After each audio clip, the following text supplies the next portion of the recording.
തന്നിരിക്കുന്ന മരുന്നൊക്കെ സമയത്ത് കഴിച്ചോളണം. അവസാനം എനിക്ക് പണി ഉണ്ടാക്കരുത് കേട്ടോ.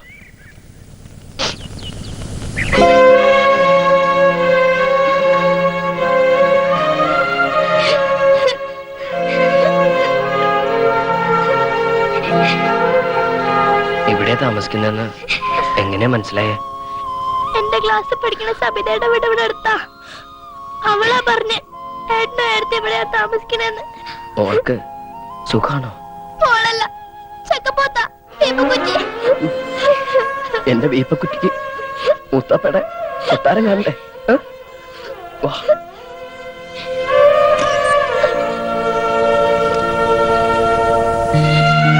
ഏട്ടത്തി വീട്ടിലേക്ക് വരെയല്ലേ? ഏട്ടൻ പോയതിനു ശേഷം അമ്മക്ക് അറിയാത്ത ഒരു ദിവസവും ഇല്ല. ഏടത്തിക്ക് ഇങ്ങ് പറഞ്ഞൂടെ ഏട്ടനോട്? ഏട്ടനില്ലാണ്ട് എനിക്ക് അവിടെ ഒരു രസവും ഇല്ല ഏട്ടാ. അയ്യേ, വലിയ പെൺകുട്ടികള് ഇങ്ങനെ കരയ. മോൾക്ക് എപ്പ വേണമെങ്കിലും ഇങ്ങോട്ട് വരാലോ. ഏട്ടനോട് തൊട്ടടുത്തില്ലേ? വേഗം പൊക്കോ. വീട്ടിലെ അമ്മയൊക്കെ മോളെ കാണാണ്ട് വിഷമിച്ചിരിപ്പുണ്ടാവും.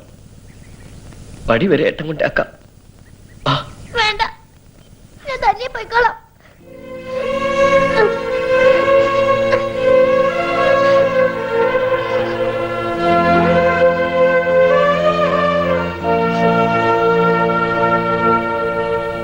May I come in, sir?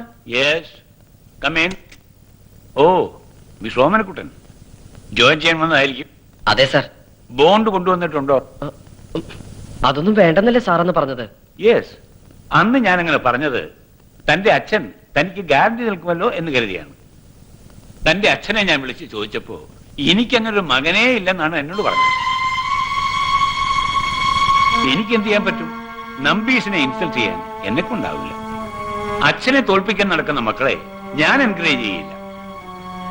ഒരു മകൻ എന്ന നിലയ്ക്ക് താനിപ്പോൾ ചെയ്യുന്നത് ഉപദേശമല്ല, ജോലിയാണ് ഞാൻ ചോദിച്ചത്.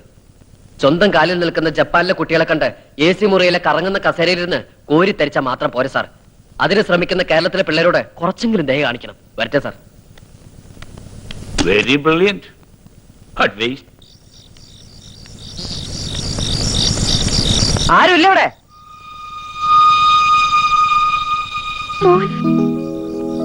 അമ്മയുടെ പ്രാർത്ഥന ഈശ്വരൻ കേട്ടു.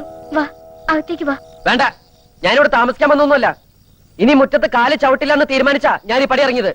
സഹായിച്ചില്ലെങ്കിലും ഉപദ്രവിക്കരുതെന്ന് പറഞ്ഞേക്ക് ഭർത്താവിനോട്. എന്താ നീ പറഞ്ഞേ? ഭർത്താവോ? എന്റെ ഭർത്താവ് നിന്റെ ആരാടാ? ഇപ്പൊ എന്ത് ദ്രോഹം നിന്നോട് അങ്ങനെ ചെയ്തത്? ഓരോരുത്തരുടെ കൈയും കാലും പിടിച്ചിട്ടാ ഞാനൊരു ജോലി ശരിയാക്കിയത്. അത് തട്ടിത്തെറിപ്പിച്ച് കളഞ്ഞു ഇവിടുത്തെ മഹാൻ. തോറ്റുമടുത്ത് കാൽച്ചോട്ടിൽ വരുത്താനേ മോഹമെങ്കിൽ അത് വ്യാമോഹമാണെന്ന് പറഞ്ഞേക്ക അയാളോട്. ക്ഷമയ്ക്ക് ഒരു അതിരുണ്ട്.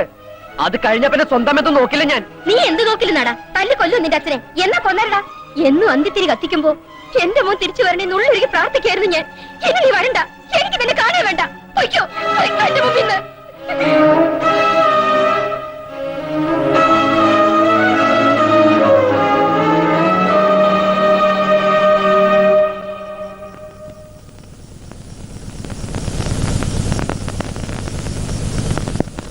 എന്താടി നിന്റെ അമ്മയുടെ മുഖം വീർത്ത് കെട്ടിയിരിക്കുന്നത്? അമ്മ എത്ര നേരം കരയായിരുന്നു. എന്തിന്? എന്തിനാ ശാരദ? ഒന്നുമില്ല. കുട്ടേട്ടൻ വന്നിരുന്നു. ഓ, വന്നിരുന്നോ? അച്ഛനെ കുറെ ചീത്തയും പറഞ്ഞു. ആ, എന്നെയല്ല പിന്നെ ആരെയും ചീത്ത പറയും? പറയട്ടെ. കൊത്തിയും കളിച്ചും വളർത്തി വലുതാക്കിയതല്ലേ, കൊതി തീരുവോളം പറയട്ടെ. ഈ മുറ്റത്ത് കാല് ചവിട്ടിയില്ല അവൻ, അറിയോ? ഓ, ആ വിഷമം തീർക്കാനാ നീ കരഞ്ഞ? അല്ല, അവന്റെ വിഷമം ഓർത്ത. സഹായിച്ചില്ലെങ്കിലും സ്വന്തം ജോലി ദ്രോഹിക്കാതിരുന്നോടെ. എന്തിനാ അവന്റെ ജോലി ഇല്ലാതാക്കിയേ? ഇപ്പൊ അവൻ ആ ജോലി കിട്ടിയ ഒരു കമ്പനി ശിപായിയുടെ കുപ്പായത്തിൽ ഒതുങ്ങും അവന്റെ ജീവിതം. വെറും ഒരു ശിപായി പണിക്ക് വിടാനല്ല അവനെ ഞാൻ വളർത്തിയത്. വളർത്തിയത് എന്തിനാണെങ്കിലും അവൻ ഈ മുറ്റത്ത് കാല് കുത്താണ്ടാക്കിയില്ലേ? നീ സമാനപ്പെട്. അവൻ പിച്ച വെച്ച് നടക്കാൻ ശീലിച്ച മുറ്റമായത്. ഓടി ഓടി മടുക്കുമ്പോ ഈ മുറ്റത്ത് തന്നെ മടങ്ങി വരും. എന്നാലും എന്റെ ഓമനക്കുട്ട, എവിടെയാ എന്താന്നൊന്നും ഒരു വിവരവും അറിയാതെ ഞാൻ വിഷമിച്ചിരിക്കുകയായിരുന്നു. അന്വേഷിക്കാൻ ഇനി സ്ഥലമില്ല. എന്താ ചെയ്യേണ്ടെന്ന് രൂപമില്ലാതിരിക്കുമ്പോഴാ കത്ത് വന്നത്. ഏട്ടത്തിയോടെ ഈ വിവരം പറയാൻ പറ്റൂ? അറിഞ്ഞാൽ ആദ്യം പിടിച്ച് വലിവ് കൂടില്ലേ? ആ അപ്പൊ എങ്ങനെയാ മാറുവിന്റെ കാര്യം? കടിഞ്ഞൂൽ പ്രസവം പെൺവീട്ടില്ല. എപ്പോഴാ ഇവളെ കൊണ്ടുവരാൻ വരേണ്ടത്? അല്ല, അത് മാലുവിനെ അങ്ങോട്ട് വിടുന്ന കാര്യം എനിക്ക് ആദ്യ പ്രസവം പെൺവീട്ടുകാരുടെ അവകാശമാ. അത് ഞങ്ങൾക്ക് വിട്ടു തരണം കുട്ടാ. കുഞ്ഞമ്മാവൻ തെറ്റിദ്ധരിക്കരുത്. ഞങ്ങൾ ഒരുമിച്ച് ജീവിക്കാൻ തുടങ്ങിയത് ഇപ്പോഴാ. ഇനിയും മാലുവിനെ പിരിഞ്ഞിരിക്കാന്ന് പറഞ്ഞ പ്രസവം അവിടെ ആക്കുന്നതല്ലേ നല്ലത്. ഇവിടെ കുട്ടേട്ടന് ഒറ്റയ്ക്കല്ലേ ഉള്ളൂ. എല്ലാറ്റിനും ഒരു കൈ സഹായം ഇല്ലാതെ എങ്ങനെയാ? അതിപ്പോ ഓമനക്കുട്ടൻ പറയുന്നതിന് കാര്യമുണ്ട് മോളെ. ഇവന്റെ മനോവിഷവും നമ്മൾ മനസ്സിലാക്കണ്ടേ. അവിടെയാണെങ്കിൽ അച്ചൂട്ടി ആകെ ഇളകിയിരിക്കുക. ഉത്സവത്തിന് വന്നൊരു ആനയുടെ വലമേ തൂങ്ങി അവൻ കാട്ടിയ പുകില്. ഓ, ഈ വയറ്റുമേലെങ്ങാൻ അവൻ തട്ടുവോ മുട്ടുവോ ചെയ്താൽ എന്റെ ദേവി, ഒരു കണക്കിന് പറഞ്ഞാൽ പ്രസവം ഇവിടെ ആക്കുന്നത് തന്നെയാ നല്ലത്. ആ ഓണം കേറാമൂലേക്കാൾ നല്ല ആശുപത്രിയും ഡാക്ടർമാരും ഒക്കെ ഇവിടെ ഉണ്ടല്ലോ. അല്ലെങ്കിലും ഇന്നത്തെ കാലത്ത് അവരവരുടെ സൗകര്യത്തിലാ കാര്യങ്ങള്. ആചാരവും മര്യാദയൊക്കെ അങ്ങനെ കിടക്കും. അപ്പോ അത് അങ്ങനെ തന്നെ അങ്ങോട്ട് ഉറപ്പിക്കുക. പ്രസവത്തിന്റെ സമയത്ത് ഞങ്ങളൊക്കെ ഇങ്ങോട്ട് വരില്ലേ? പേടിക്കണ്ട, കുഞ്ഞുമാമി ബുദ്ധിമുട്ടിക്കാൻ ഞങ്ങൾ അങ്ങോട്ട് വരില്ല. അയ്യോ, ഞാൻ അതല്ല ഉദ്ദേശിച്ചത്. മനസ്സിലായി. ആ എന്നാ സമയം കളയാനില്ല, ഞാനിങ്ങോട്ട് ഇറങ്ങിയ.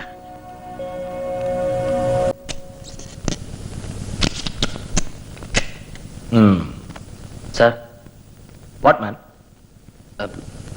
എനിക്ക് കുറച്ച് രൂപയുടെ ആവശ്യമുണ്ടായിരുന്നു. ഒരു 5000 രൂപ. ഞാൻ പണിയെടുത്ത് വീട്ടിൽ സാർ.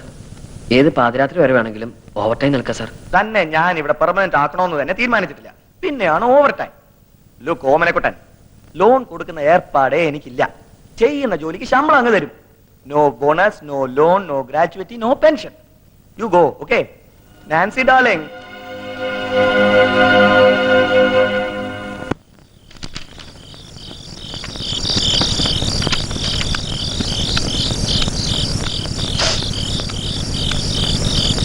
എവിടെയായിരുന്നു ഇതുവരെ? അത് 1-2 സ്ഥലത്ത് പോകാനുണ്ടായിരുന്നു. എന്താ മുഖത്തൊരു വാട്ടം?